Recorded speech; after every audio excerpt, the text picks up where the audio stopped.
So in my last video, we were talking about object permanence, and essentially it's the idea that the concept is that an object still exists even when it is out of sight.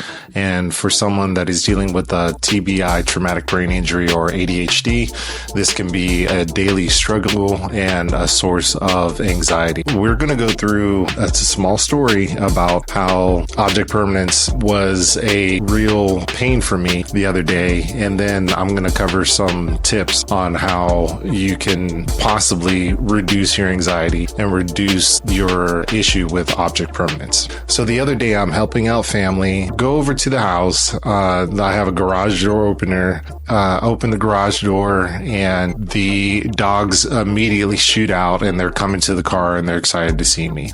So I go inside. Dogs are able to do what they need to do. I make sure that they have food and water, give them a couple treats, and then it's time for me to leave. And I am searching around for the garage door opener that I know I clipped to my person. So I'm searching my waistband. Don't feel it there anymore. I'm searching my pockets. I don't feel it there anymore. And so I start looking through the house, and I'm looking every single place that I stepped into or I moved to, whether it was a counter, whether it was the couch, anything that I may have touched. I went back to every single place, every single step, and I'm looking for the garage door opener. And that takes about 10 minutes. Realize that I can't find it. Go back out to the car, spend another 5 minutes just searching through the car. And at this point, I'm like, okay, I've searched the house, I've searched the car. Now panic is starting to set in. My anxiety levels are increasing. Maybe it was, like a 2 or 3 before, but now this is creeping up to a 5 or 6. So I go back in, I look once again throughout the entire house. I look once again I go back outside, look at my car. At this point, it's about 30 minutes in, and now I'm like, what am I going to do?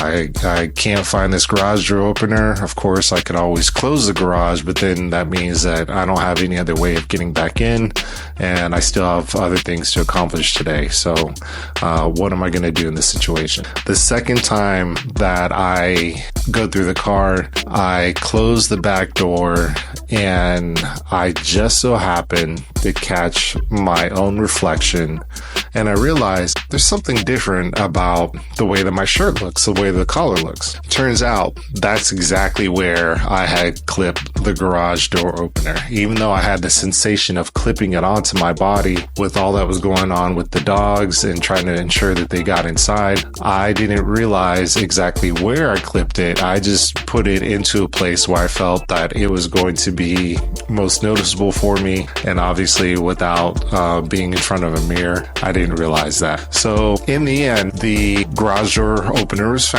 and I was able to take care of the house and help out my family. Here are a few tips and points that I wanted to bring out. Tip number 1, when you are doing a brand new process, make sure that you are talking through what you are doing, and you have to do this out loud. Even though it seems unusual for you to be talking through the steps out loud, you're also auditorily getting your ears to hear and getting a second way for your body to recognize and acknowledge that something is different and something needs to be remembered in this moment. Tip number 2 in dealing with auditory overload, especially for those dealing with ADHD or TBI. The second tip that I have for you is to learn some breathing techniques. It's very important that you learn to relax yourself in the moments of high stress and high anxiety. What happens when we are dealing with stressing anxiety is that our bodies physically manifest the tension that we know in the gravity of the situation. Muscles tighten up. We feel tightness in our chest. We can feel tightness in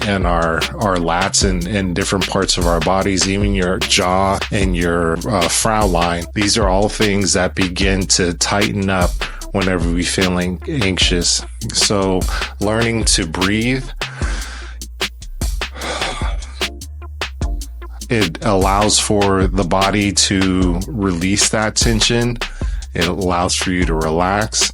and it allows for you to process things at a much slower pace so that you can then not only get over the anxiousness of the moment, but you can also work out the problem. The third and final tip that I have for today is to use technology to your benefit when dealing with object permanence. Things like a smartwatch that may be able to help you locate your phone. Maybe it's an AirTag that you've attached to your keys or in your wallet, so you can then learn to locate that device. They work in reverse. You can use your phone to find your watch. Even if you're going to the grocery store, you may write out a list, but if you actually take the time to just do a voice recording or speech to text, you can then take your phone with you and you'll have all of those different things that you need instead of having to rely on memory. Recognizing that you're dealing with object permanence, it's